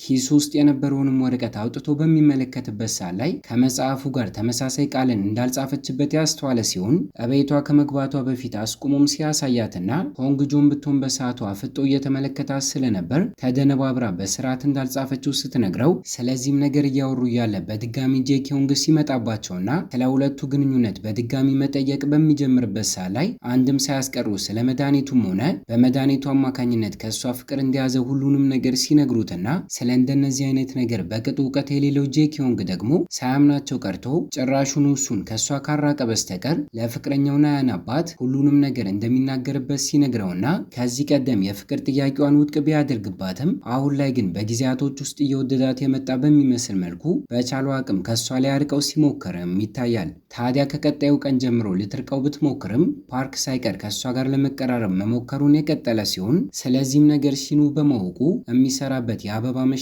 ሱቅ አምርቶ ሲያገኘውና ጠበቃ በመሆኑ የህገ መንግስት አንቀጾችን እየጠቀሰ በድጋሚ እሷን ሊያስቸግራትም ሆነ ካልፈለገች ካጠገቧ ሊደርስ እንደማይገባ በመናገር ከእሷ እንዲርቅ በቻለው አቅም ሊያደርገው ሲሞክርና በተመሳሳይ መልኩ እሷን ብትሆነ ቤቷ ሆና ዛሬ ቀን ጠዋት ላይ ሺኑ የላከላትን የጽሁፍ መልእክት ደግማ እያነበበች ሳታስበው እየወደደችው የመጣች በሚመስል መልኩ ፊቷ ላይ ሳይቀር ፈገግታ ሲታይባትም እናያለን። ሺኑ ፓርክን አናግሮ ጨርሶ ከወጣ በኋላ ፍቅረኛው ከሆነችው ከናዮ ጋር የተገናኘ ሲሆን ከዚህ ቀደም ሰክሮ ሊስማት ሲጠጋ ያለውን ክስተት ፎቶ ተነስቶ ደርሷት ስለነበር አሁን ላይ ያሳየችው ስለ ጉዳዩ ስትጠይቀውና እሱ ግን በተቃራኒው ይህንን ፎቶ ከየት እንዳመጣችው መጠየቁን ሲቀጥል ተናዳበትም ትታው ከመኪናው በመውረድ ደቂቃዎችን እንኳን ሳታጠፋ ሆንግጆ ጋር ስታመራና ከፍቅረኛ ይራቂ በማለት ሞቅ ያለ አንድ ጥፊን ስታቀምሳትም ይታያል። ታዲያ ይህ ነገር እሷንም ቢሆን ያናደዳት ሲሆን በተራዋ ሺኑ ጋር እንዲገናኙ ደውላ ካደረገች በኋላ ለፍቅረኛክ በመካከላችን ስለተፈጠረው ስለ መድኃኒቱ በመካከላችን እውነተኛ ፍቅር እንደሌለ እንዲነግራት ስታሳውቀውና ጮኻበትና ተቆጥታ ትታው ከቦታው ለቃ ልትሄድ ስትሞክር እሱ ግን የእውነተኛ ስሜት በውስጡ እንዳለ በመናገር እጆቿን በመያዝ አስቁሞ በድጋሚ ሲስማትም ይታያል። ባልጠበቅነው ሁኔታ በሰዓቱ ናዮል ግን የእሱን እልህ ለመወጣት ብላ ሆቴል ውስጥ ከሌላ ወንድ ጋር አሪፍ ጊዜን እያሳለፈች ይገኛል። በቀጣዩም ቀን ላይ ሺኑ ሳጥኑን ወደ አያቱ ጋር በመውሰድ ሊመልስላት በሚሞክርበት ሰዓት ላይ ትርጉም እንዲኖረው ከባለቤቱ ከቤቱ ጎን እንዲሆን የነገረችው ሲሆን በተደጋጋሚ ሁለቱም የሚለያዩበትን መንገድ እየጠየቋት ስለነበር ግን ሳጥኑን ያገኘበት እንዲሁም የፈረሰው ቤት ቦታ ላይ ቢመልሰው የሚፈልጉትን ነገር ማሳካት እንደሚችሉ የነገረችው ሲሆን በዚህም ምክንያት የሆንግጆን ፍላጎት ለማሳካት ሲል ብቻ ሁለቱም አንድ ላይ ወደ ፈረሰው ቤት ጉዟቸውን ሲያደርጉና ጫካ ስለነበር ሃንግጆ በአጋጣሚ አደናቅፏት በምትወድቅበት ሰዓት ላይ ሳጥኑን ቢሆን ወድቆ ከድንጋዩ ጋር ሲጋጭ ከጣውላዎቹ መሃል ተደብቆ የነበረ ሌላ ቀይ መጽሐፍንም ሲያገኝና በዚህም መጽሐፍ ላይ ከቅድሙ በተቃራኒው ሰዎችን ለመጉዳት የሚረዱ ቃላቶች እንደተጻፉ ሲመለከቱና ጭራሹን የፈረሰው ቤት ቦታ ላይ ሳይቀር የሺኑን ስም ጽፈውበት እሱን ለማስፈራራት የሚመስል አሻንጉሊትን ሳይቀር ዛፍ ላይ ተሰቅሎ በመመልከታቸው ፖሊሶችን ጠርተው ጉዳዩን እንዲጣራ ሲያደርጉና ሀሳባቸውን ቀይረው ከነሳጥኑ ቤታቸው ሲመለሱም ይታያል። ይህንንም ነገር ሊያደርግ ይችላል በማለት እሷ የተጠራጠረችው አበባ ሻጩ ፓርክን ሲሆን እሱ ደግሞ በተቃራኒው የስራ አጋር የሆነውን ጄኪዮንግን ነበር። ለደህንነቷ ሲልም በዚህ ምክንያት ራሷን ለመከላከል የሚረዳትን መሳሪያና የቤቷን በር ሳይቀር በማይሰበር እንዲቀየር ያደረገ ሲሆን ሺኖም ሳይቀር ላደረገላት ነገር ለማመስገን ብላ ሁለቱ ብቻቸውን አንድ ላይ ምግብ እንዲመገቡ ሳይቀር ፈቃዷን ልትሰጠውም ችላለች። በሚያሳዝን ሁኔታ ከቀጣዩ ቀን ጀምሮ ግን ፊቱን ልትመለከተው ያልቻለችና ኮፍያ ያደረገ ሰው በተደጋጋሚ እየተከታተላት ሲሆን ተደናግጣ ከሱ ለመሸሽ በምትሞክርበት ሰዓት ላይ ጄኪዮንግ ሳይቀር አግኝቶ አረጋግቶ ቤት ሲመልሳትና መድኃኒቶችን ሳይቀር ከሰጣት በኋላ እንድተኛ ሳይቀር አድርጎ ከቤቱ ለቆ ሲወጣና በጥቂት ደቂቃዎች ውስጥ ግን የቤቱ ማብራት ሲጠፋና በድጋሚ ኮሽታዎችን ሳይቀር መስማት ስትጀምር በመስኮቱ በኩልም ወደ ውጪ ስትመለከት ከቀናቶች በፊት ጫካ ውስጥ የፈረሰው ቤት ጋር በተመለከተችው መሰረት አሁን ላይም ያንን አሻንጉሊት ስታየውና ከእንቅልፏ ባናና ይህንን ህልም ተመልክታ ስትነቃም ይታያል። ቀን በቀን የጤና ሁኔታ እየተባባሰ የመጣው ሺኑም ቢሆን 2 ቀናቶች ያክል ታሞ ሕክምና ቦታ ሳይቀር ገብተው የነበረ ሲሆን ስለዚህም ነገር ሆንግጆ ስታውቅ ከመጠን በላይ ስትጨነቅና ስራ ቦታ ላይ ሆና እስክትጨርስ ድረስ ደጋግማ ብትደውልለትም ሆነ የጽሁፍ መልእክትን ብልክለትም እሱ ግን ሊያነሳላት ስላልቻለ ምሽት አካባቢ ወደ እሱ ጋር አምርታ ስታገኘውና ከመጠን በላይ አስጨንቋት እንደነበር በመናገር ተቀራርበው እያወሩ እያለ ከርቀት ፓርክ ፎቶዎችን በማንሳት ወደ ፍቅረኛውና የው ጋር አምርቶ ሲያሳያትና ለጊዜው ምን እንዳቀደ ባታውቅም ልብሱን ግን እንዲያመጣላት ጠይቋት ስለነበር ሆስፒታል ውስጥ ልጠይቀው ያመራች በማስመሰል አጋጣሚውን ተጠቅማ ልብሱን ሰርቃ ስታመጣለትና ልብሱን ለምን እንደፈለገው ብትጠይቀውም ግን እሱ ግን ሊናገር ፈቃደኛ ሳይሆን ሲቀርም ይታያል። ከጥቂት ቀናቶችም በኋላ ሺኑ ከህክምና ቦታ ወጥቶና አገግሞ አንድ ፕሮግራም ቦታ ላይ ከሆንግጆ ጋር የተገናኘ ሲሆን ናፍቃው እንደነበር በመናገር አቅፎ እያዋራትም እያለ እይታችን በትውስታ ወደ ኋላ ይወስደንና በድሮ ህይወቱ ገና ታዳጊ ህፃን እያለ እናቱ በአደጋ ህይወቷ እንዳለፈና ይህም ነገር ከመጠን በላይ እንዲያዝንና እንዲጎዳ አድርጎት እንደነበር ጫካ መሃልም ብቻውን እያለቀሰ እያለ በአጋጣሚ ከሆንግጆ ጋር እንደተገናኘና የሰዎችን የወደፊት ታሪክ ተመልክታ የማወቅ ችሎታ ስለነበራትም እናቱ ከመሞቷ በፊት ደብዳቤን አስቀምጣለት ስለነበር ስለዚህ ነገር ስትነግረውና ከዚህ ክስተት በኋላ ሁለቱ ምርጥ ጓደኛሞች ሆነው በየቀኑ እየተገናኙ አሪፍ ጊዜ ማሳለፍ እንደጀመሩና በኃይሉ አማካኝነት ምንም ያክል ወደፊቱ መጥፎ እንደሆነ ብትመለከትም ተስፋ እንዳይቆርጥ ግን ጥሩ ነገሮችን ተነግረው እንደነበርና አመታቶች ተቆጥረውም ትልቅ ሰው እስኪሆኑ ድረስ ሳይለያዩ አብረው እንደቆዩ ልንመለከትም ችለናል። ይህንንም ነገር አሁን ላይ ሺኑ በማስታወሱ ከእናቱ ጋር ስለ ጉዳዩ እያወሩ ሲሆን እናቱን ብትሆን ታሪኩን ከድሮ ጀምሮ እንደምታውቀውና እጣ ፋንታቸው አንድ ላይ ነው በማለት ከዚህ ቀደም ልትነግረው የቻለችውም በዚህ ምክንያት እንደሆነ አሁን ላይ ልትነግረውም ችላለች። የሚሰራበት ካምፓኒ እንዳይከሰርና የእሱም ስራ ቢሆን እንዳይበላሽ ባይወዳትም ግዴታ ግን ፍቅረኛው ከነበረችው ከናዮን ጋር አብሮ እንደሆነ እያስመሰለ መቀጠል እንዳለበት በቀጣዩ ቀን ላይ ለሆንግጆ የነገራት ሲሆን ፍቅሩን በተደጋጋሚ ከዚህ ቀደም ገልጾላት ስለ ነበር አሁን ላይም ብትሆን እሷ በሐሳቡ ስትስማማና እሷን ብትሆን እየወደደችው እንደመጣች በመናገር ከእሱ ጋር ግንኙነቶችን ሳይቀር ለመጀመር ስትስማማ ነገር ግን ፊቱን በእጆቿ መንካት በምትጀምርበት ሰዓት ላይ በፊልሙ መጀመሪያ ላይ በተመለከትነው መሰረት የህመም ስሜት እየተሰማው መምጣት ጀምሮ ሲያስቆማትና ከክስተቱ እኛም ብንሆን ልብሱን ተጠቅሞ ፓርክ ይህ ነገር እንዲፈጠር እንዳደረገ ስንረዳና አሁን ላይም ቢሆን ሺኑ ቅድም ከእናቱ ጋር በሚያወራበት ሰዓት ላይ የድሮ ታሪኩን ማስታወስ እየጀመረ ከመጣ የበለጠ ህመምና ስቃይ ያጋጠመው እንደሚመጣ ነግረው ስለነበር አሁን ላይ እንዳትጨነቅ አስቦ ለሆንግጆ በማይግሪን ህመሙ አማካኝነት ይሄ ነገር እየተፈጠረ እንደሆነ ሲነግራትና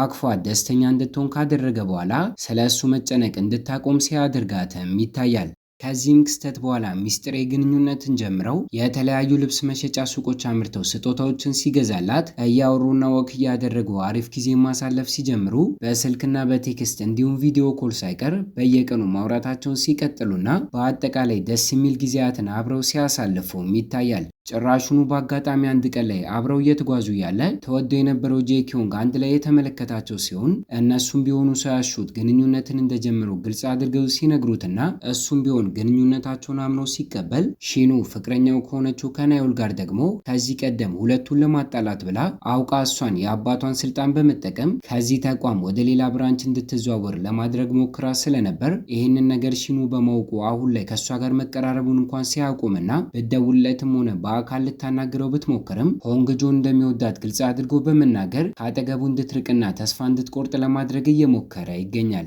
የስራ አጋሮቻቸው ሳይቀር በተገኙበት ምሽት አካባቢ አንድ ላይ በልተውና ጠጥተው ከጨረሱ በኋላ ሁለቱ ብቻቸውን አንድ ላይ ሆነው ቤቷ ድረስ የሸኛ ሲሆን ተሰናብቷት ጉዞውን ሲቀጥልና እሷን ብትሆን በፈገግታ ተሞልታ ቤቷ ብገባም ተወደው የነበረውና ጎረቤቱ የሆነው ጄኪዮንግ ግን ሰክሮና ቁጭ ብሎ እየጠበቃት ስለነበር በሞቅታ ስሜት ውስጥ ሆኖ እሱን ወዳለው በማለት ፍቅሯን ከተናዘዘችለት በቅጡ 100 ቀናቶች እንደማይሆኑና አሁን ላይ ግን ከሌላ ሰው ፍቅር እንደያዛት በማስታወስ ጥያቄዋን ያኔ እምቢ በማለቱ ራሱን ሲወቅስም ይታያል። ታዲያ በቀጣዩ ቀን ጠዋት ላይ ከቤቷ ስትወጣ በአጋጣሚ ከሱ ጋር የተገናኘች ሲሆን የትላንቱን እያስታወሰ አፍሮ ግን ልታናግረው ብትሞክርም እየተሸማቀቀ ይገኛል። እንዲሁም ይህንን ክስተትም ቢሆን ፓርክ ከርቀት ቪዲዮ እየቀረጸም ይገኛል። ከናዮን ጋር አንድ ላይ እየሰሩም ስለነበር ፎቶውን ከላከላት በኋላ ስራ ቦታ ላይ እንዲሰራጭ በማድረግ ከሁለት ወንዶች ጋር አንድ ላይ ለመሆን እየሞከረች እንደሆነና አተራማሽ አይነት ሴት እንደሆነች በመናገር ስሟን እንዲጠፋ ለማድረግ እየሞከረች ሲሆን ከሰዓታቶች በኋላ የዛኑ ቀን ላይ ደጋግሞ ሺኑ ቢደውላትም ስልኩን ግን ሳታነሳለት ስቀርና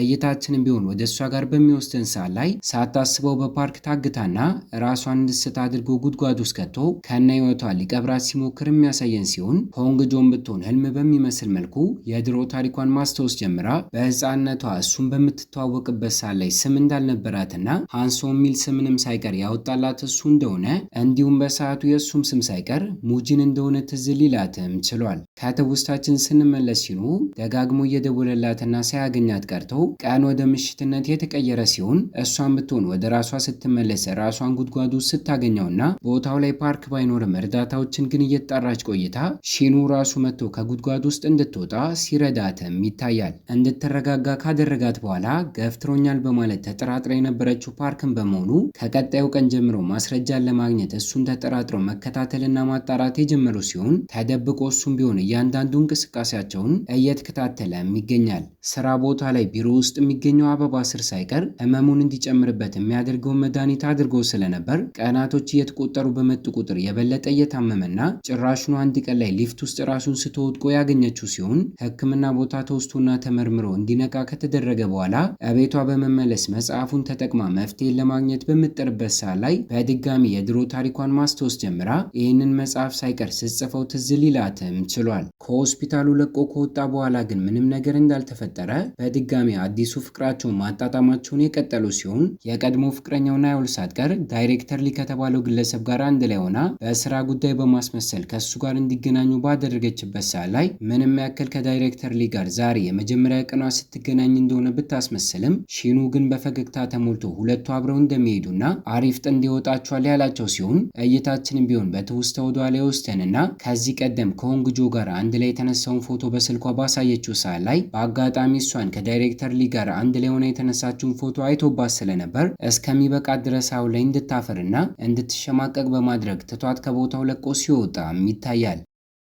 ልክ እንደ መጀመሪያው ጊዜ ባይሆንም አሁን ላይ ግን በጥቂቱም ቢሆን ከስራ አጋሮቿ ጋር እየተግባባችና ጓደኝነትን እየፈጠረችና እየመጣች ስለነበር ከስራ ሰዓት በኋላ አንድ ቀን ላይ እየበሉና እየጠጡ ቆይተው አስቀድማ እሷ ጭንብስ ብላ ስትሰክርና በሞቅታ ስሜት ውስጥ ሆና ከጄኪዮንግ ጋር ጎረቤታሞች እንጂ ፍቅረኛሞች እንዳልሆኑ ከሺኑ ጋር ግን በአንድ መጽሐፍ አማካኝነት ግንኙነት ውስጥ አሁን ላይ እንደሚገኙ የነገረቻቸው ሲሆን ከጨረሱም በኋላ ቤቷ ከመሄድ ይልቅ ሳያስበው እሱ ጋር አምርታ ሰርፕራይዝ ስታደርገው አድርገውና ተቃቅፈው አንድ አልጋ ላይ ሳይቀር አንድ ላይ ሲተኙ በድንገት ግን ከደቂቃዎች በኋላ ነክታ ፊቱን በእጆቿ በምትነካው ሰዓት ላይ የህመም ስሜት እየተሰማው ባይነቃ መሰቃየት ሲጀምርና በተመሳሳይ መልኩ እሷን ብትሆን የድሮ ታሪክን ማስታወስ ጀምራ ፊቱን በደም በተጨማለቀ እጅ ስትነካው የነበረውን ክስተት ትዝ ሊላትም ችሏል። ታዲያ በቀጣዩ ቀን ጠዋት ላይ በበረዶ መሃል ወክ እያደረጉ እያለ በድጋሚ ፊቱን ልትነካው በምትሞክርበት ሰዓት ላይ ያስቆማት ሲሆን እሷን ብትሆን በደም የተጨማለቀው እጅ የኔ ነው ወይ በማለት ስትጠይቀውና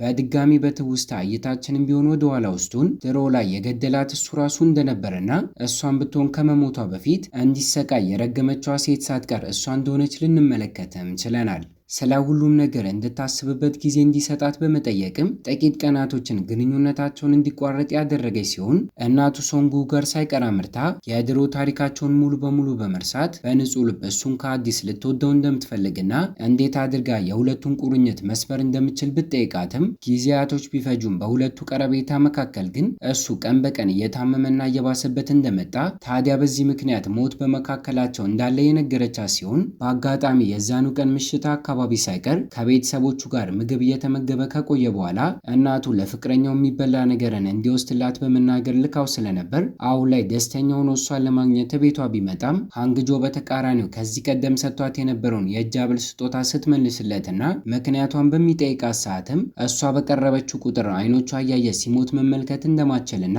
ልክ እንዳሁኑ ግንኙነታቸው እንደተቋረጠ እንዲቀጥል ታዲያ የጤና ሁኔታ እየተስተካከለ ከመጣ ስለ ሁለታቸው ጉዳዩን አስባበት እንደምትወስን በመናገር ትታ ወደ ቤት ልትገባም ችላለች። ከእሱ ጋር ያላትን ግንኙነት ለጊዜው ካቋረጠችበት ጊዜ ጀምሮ ግን ስራ ቦታ ላይ አዲሶቹ ጓደኞቿ ከመጠን በላይ አዝናያዋት ስለነበር የተፈጠረ ነገር እንዳለ ገብቷቸው እየጠጡና እየበሉ እሷ ቤት ውስጥ ፓርቲን እንዲያዘጋጁና ከድብርት ስሜቷ እንድትላቀቅ ያሳመኗት ሲሆን የዛኑ ቀን አመሻሽ አካባቢ የሚያስፈልጋቸውን ነገር በሙሉ ይዘው ጄኪዮን ግን ጎረቤቷ እንደሆነ ነግራቸው ስለነበር ከመግባታቸው በፊት እሱንም ሳይቀር እንዲቀላቀላቸው ጠይቀውና አስማምተውት ሆንግጆ ስለ ሺኑ እያሰበች ቢሆንም ከእሷ ውጪ ሌሎቹ ግን አሪፍ ጊዜን ሲያሳልፉና ተዝናንተውና ጨርሰው ወደ የቤታቸው ካመሩ በኋላ በሯ ላይ ቁጭ ብላ ስለሱ እያሰበች እያለቀሰች እያለ ሳይቀር ከጎኗ ሆኖ ጄኪዮንግ ሊያጽናናትና ሊያወራት ሲሞክርም ይታያል። ታዲያ በአጋጣሚ በቀጣዩ ቀን ላይ ቢሮ ውስጥ እያለ ግን ክፍል ውስጥ ያለውን አበባ ረዳት ውሃ እያጠጣው እያለ ከታች በድንገት ቀይ ቀለም መፍሰስ የጀመረ ሲሆን ነቅለውትና ቆፍረው ውስጡ ያለውን ነገር በሚያወጡበት ሰዓትም ጠፍቶበት የነበረውን የእሱን ሸሚዝና የሆንግጆን የእጅ ጓንት ውስጥ ላይ ሲያገኘውና ይህንን አበባ እንደ ስጦታ ሰጥተው የነበረችው የቀድሞ ፍቅረኛው ናያን በመሆኗና የሆንግጆ ጓንት በጠፋበት ሰዓት ላይ ሳይቀር ከናዮን ጋር ተገናኝታ ስለነበር እንዲገናኙ ካደረገ በኋላ የልብሱን ፎቶ እያሳያት ስለ ጉዳዩ ሲጠይቃትና መጀመሪያ ላይ ልትዋሸው ብትሞክርም እንደታወቀባት ሲገባት ግን ጥሩ ሰው በመሆን መጀመሪያ ላይ ፓርክ ቀርቧት የሁለቱን ፎቶ እያመጣና እያሳያት እየጠቀማት እንደነበር ከዛ ክስተት በኋላ ግን በድንገት እሷ ማስፈራራት እንደጀመረና በአጠቃላይ እስከዛሬ ያደረገውን ነገር በሙሉ አንድ በአንድ ስትነግረውም ይታያል። ከሰዓታቶች በኋላ የዛኑ ቀን ላይ ሺኑ ከጄኪዮንግ ጋር በመኪና እየተጓዘ ያለ አስቀድሞ ጄኪዮንግ የቤቱ በር ላይ የደህንነት ካሜራን ገጥሞ ስለነበር ስልኩን ተጠቅሞ በሚቆጣጠርበት ሰዓት ላይ ቤቱ አቅራቢያ ፓርክን ሲንጎራደድ የተመለከተው ሲሆን በዚህም ምክንያት ለደህንነቷ ሲባል ፖሊሶችን አስቀድሞ ደውሎ ከላከ በኋላ እሷ ጋር ሳይቀር ደውሎላት ቤቱን እንድትዘጋ ሲያስጠነቅቃትና ሆንግጆን ብትሆን የተባለችውን ነገር በሙሉ ስታደርግ ፓርክ ግን በድንገት በመስኮቱ በኩል በመምጣት አስደንግጦና ልብሶቿን ይዞ እንደማታመልጠው በመናገር የማስፈራሪያ ቃላቶችን ሲነግራትም ይታያል። ታዲያ ከጥቂት ደቂቃዎች በኋላ ሺኑ ቦታው ላይ ሲደርስ አስቀድመው ፖሊሶች ቦታው ላይ ደርሰውና ፓርክም ቢሆን ከቦታው አምልጦ የተመለከተ ሲሆን ሆንግጆን እንድትረጋጋ ካደረገ በኋላ ለደህንነቷ ሲባል እሱ ቤት ይዟት ሲሄድና ወደ ውስጥ ከመግባታቸው በፊት ፓርኪንግ ቦታው ላይ ግን የፓርክን መኪና ውጭ ላይ ቆሞ ሊመለከተውም ችሏል። ታዲያ ምንም እንዳልተፈጠረ እሷን ወደ ቤት ካስገባት በኋላ ምክንያቶችን በመደርደርና በፍጥነት እንደሚመለስ በመናገር ተመልሶ ወደ ፓርኪንግ ቦታው ቢያመራም መኪናው ቢቆምም እሱን ግን ሳያገኘው ሲቀርና ፓርክ ግን በሰዓቱ የቤቱን በር ማንኳኳት ሲጀምር በካሜራው ፊቱን ልትመለከተው ያልቻለችው ሆንግጆን ብትሆን በሩን ተጠራጥራ ሳከፍተው ስቀርና ፓርክ በዚህ ምክንያት ወደ እሱ ጋር በመደወል የሚወዳት ሴት ጋር እያመራ እንደሆነ በመናገር አስደንግጦ ተቻክሎ ወደ እሱ ጋር እንዲመጣ በማድረግ ሳያስበው ስለተጠቅመው አጥቅቶ ሲጎዳውም ይታያል። ከዚህም ክስተት በኋላ ጥቂት ደቂቃዎች ከተቆጠሩ በኋላ ሆንግጆ ስለቆየና እስካሁን ስላልመጣ ለማጣራት ከቤቱ በምትወጣበት ሰዓት ላይ ተጎቶና ወድቆ በሩ ላይ ያገኘችው ሲሆን ፓርክም ቢሆን እሱን ባጠቃበት ሰዓት ላይ ተመልሶ እሷንም ሊጎዳት ወደ ውስጥ ለመግባት ፈልጎ እንደነበር እያመመውን ቢሆን ሺኑ ግን እግሩን አጥብቆ በመያዝ ፖሊሶችን ደውሎ እንደጠራና አሁን ላይ እንደደረሱ አስመስሎ ከቦታው ተቻክሎ እንዲወጣ ያደረገው ሲሆን አሁን ላይም በደንብ በተጨማለቀው እጁ ሆንግጁን እየነካት የድሮ ህይወታቸው ላይ በሚያውቃትና በሌላኛው ስሟ ሲጠራትና እይታችንም ቢሆን ስለ ድሮ ታሪኩ በትውስታ ወደ ኋላ ውስጡን በድጋሚ ማሳየት ጀምሮ ጎበዝ የተባለ ቀስት ወርዋሪና የነገስታት ዘር እንደነበር አባቱም ቢሆን ከአንዲት የባለስልጣን ልጅ ጋር ሊያጋባው እንዳቀደና በሰዓቱ እሱ ግን የሚወደው ሆንግጁን ስለነበር በሀሳቡ ሊስማማ እንዳልቻለ ስለ ሁለቱ ግንኙነትም አባቱ በሚያውቅበት ሰዓት ላይ እሷን እንደሚጎዳት በመናገር አስፈራርቶትም እንደነበር ሺኑ ግን በድጋሚ በሀሳቡ ሳይስማማ ቀርቶ ተያይዘው እንዲጠፉ ጭራሹን እሷን ጠይቋት እንደነበር አስቀድሞ አባትየው ግን አስፈራርቷት ስለነበር ሺኑ ላቀረበላት ጥያቄ እንደማትወደውና ከእሱ ጋር ምንም አይነት የወደፊት እቅድ እንደሌላት በመናገር ተስፋ ሳይቀር ልታስቆርጠው ሞክራ እንደነበር በዚህም ምክንያት የአባቱን ትዕዛዝ እንዲከተል ግዴታ እንደሆነበትና በሰዓቱ መንደር ውስጥ የምትገኝ አዋቂ ወይንም ደግሞ ጠንቋይ የምትባል አይነት ሴት በመሆኗም አንድ ቀን ላይ የቤተ መንግስቱ አዛዥ እንድትጠራ ካደረገቻት በኋላ ኃይሏን ተጠቅማ ልጅን እንድትወልድ እንድትረዳት እንደጠየቀቻትና ሃንሴውን ብትሆን የተባለችውን ነገር እንዳደረገች ነገር ግን በድብቅ ሺኑን እንደምትወደው ከነገረችው በኋላ ሚስጥሬ ግንኙነትን ከሱ ጋር ሳይቀር ጀምራ እንደነበርና ከወራቶች በኋላ ሳይቀር ጭራሹን ያቺ ሴት ከባድ የሆነና ኃይልን የሚፈልግ እንዲሁም መስዋዕትነትን የሚፈልግ ኃይልን ሳይቀር እንድትጠቀም አድርጋት እንደነበር በዚህም ምክንያት በአጋጣሚ የወለደችው ልጇ በድንገት እንደታመመና ንጉሱም ቢሆን ስለዚህ ነገር በሚያውቅበት ሰዓት ላይ ሃንሴውን ሊገላት ከጫፍ ደርሶ እንደነበርና በሰዓቱ እሷ ግን ኃይሏን ተጠቅማ የሚገላትን ሰው ለዘላለም እንዲሰቃይ እርግማንን አስቀምጣ ስለነበር ይህንን ነገር በሚያውቅበት ሰዓት ላይ ጉድጓድ ውስጥ ተጥላ እንድትቆይ እንዳደረገ የሚወዳት ሺኑ ግን በድብቅ ከጉድጓድ ውስጥ እንድትወጣ ካደረገ በኋላ ቁስሏ ላይ መድኃኒቶችን አድርጎ ሲንከባከባትና ጽፋው የነበረውን መጽሐፍ ሳይቀር በዛ ሳጥን ውስጥ እንዲደበቅ አድርጎ ከአባቱ ሰዎች ለማምለጥ ከእሷ ጋር ጉዞን እንደጀመረና ሳይሳካለት ቀርቶ ግን በቀስት ተመቶና ቆስሎ ስለነበር ሁለቱም በአባቱ ሰዎች ተገለው እንደሚሞቱ ስላወቀ ለዘላለም አብረን እንኖራለን በማለት በገዛ እጆቹ ሊገላት እንደቻለና ከዛ ክስተት በኋላ ግን እርግማኑ ለሱ ትውልድ በሙሉ እየተላለፈ አሁን ላይ ሺኑ ላይ እንደደረሰ ልንመለከትም ችለናል። ከትውስታችን ስንመለስ አሁን ላይ ሕክምና ቦታ ገብቶ ጥቂት ቀናቶችን ቢፈጅባቸውም በዶክተሮቹ እርዳታ ግን ህይወቱ ሊተርፍ የቻለ ሲሆን ፊቱን በእጆቿ እሷ ብትነካውም እርግማኑ እንደተሰበረና አሁን ላይ ግን እንደማያመው ስትረዳና ከዚህ ክስተት በኋላ ደስተኛ ሆነው ህይወታቸውን መኖር ሲቀጥሉም ይታያል። በአጋጣሚ ቤተሰቦቿም ሊጠይቋት በመጡበት ሰዓት ላይ ሁለቱን አንድ ቤት ውስጥ በመመልከታቸው ግንኙነትን ሳይቀር እንደጀመሩ ያወቁ ሲሆን ይህም ነገር እንዲከፉ ከማድረግ ይልቅ በተቃራኒው አብረው እንዲሆኑ ፍቃዳቸውን ሳይቀር ሲሰጧቸውና ጣፋጭ የሆነ አሪፍ ምሽትን ሳይቀር ሁለቱ ሲያሳልፉም ይታያል። ታዲያ የእሷ አያትም ብትሆን ድሮ ላይ አዋቂ ትባል የነበረች ሴት በመሆኗ አሁን ላይ በጠዋት ወደ ሺኑ ጋር በመደወል በሚያስገርም ሁኔታ ከማታው ክስተት በኋላ ሆዷ ውስጥ ጽንስ መፈጠሩ እንደማይቀርና ልጅቷን ብትሆን ሴት እንደምትሆን ልትነግረውም ችላለች። አሁን ላይ ሁሉም ነገር ሰላም እየሆነ መጥቷል። ልክ እንደ ድሮ የብቸኝነት ስሜት ይቅርና ከአዳዲስ ጓደኞቿና የስራ አጋሮቿ ጋር ከድሮ በላይ ጠንካራ ጓደኝነትን ልፈጠር የቻለች ሲሆን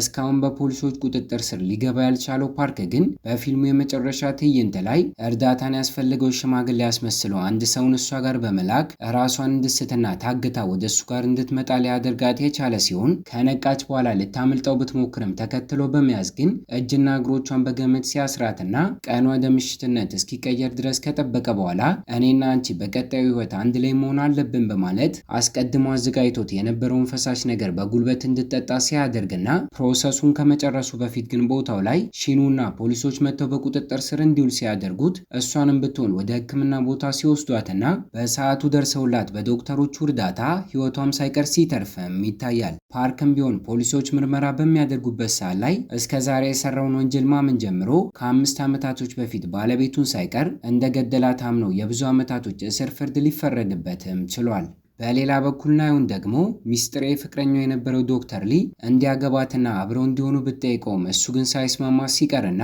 ጭራሹኑ እስከዛሬ ሰውን ስጨቁን እንደነበር እንዲሁም ሃይስኩል ላይ ተማሪዎችን ስታሰቃይ የነበረ የተቀረጸ ቪዲዮ ተለቆባት ከፓርክ ጋር ሳይቀር መጥፎ ስራዎችን ሰርታ ስለነበር በፖሊሶች ቁጥጥር ስር ስትውልና በመጨረሻም ሺኑ ከህመሙ ሙሉ በሙሉ አገግሞ ካለምንም እርግማን ከሚወዳት ሴት ጋር ደስተኛ ህይወትን መኖር ሲጀምር ጄኪዮንግ ደግሞ ሁለቱንም ከተሰናበተ በኋላ ከዚህ ከተማ ለቆ በመውጣት ከአዲስ ህይወቱን ለመጀመር በማቀዱ እየቀለደባት በ6 ወራቶች ውስጥ ፍቅረኛዋ ሺሁን የጋብቻ ጥያቄን ካላቀረበላት በድጋሚ ወደዚህ ከተማ መጥቶ ተቀናቃኙ እንደሚሆን በመናገር ተሰናብቷት ከከተማው ለቆ ሲወጣና ልክ እንዳለውም ሺኑን ቢሆን ቀናቶችን እንኳን ሳያረፍ ባህር ዳርቻ አካባቢ የጋብቻ ጥያቄን ሲያቀርብላትና እሷን ብትሆን ደስተኛ ሆና ልታገባ ስትስማማ እያየን እይታችንን እዚህ ላይ እናበቃለን። ቤተሰቦች ከተመቻችሁ ቪዲዮ ላይክ፣ ለቻናሉ አዲስ ከሆናችሁ ሰብስክራይብ እና ሀሳብና አስተያየታችሁን ኮሜንት ላይ አስቀምጡልን። በቀጣይ በሌላ ቪዲዮ እስኪያገናኘን ቸር ያቆየን።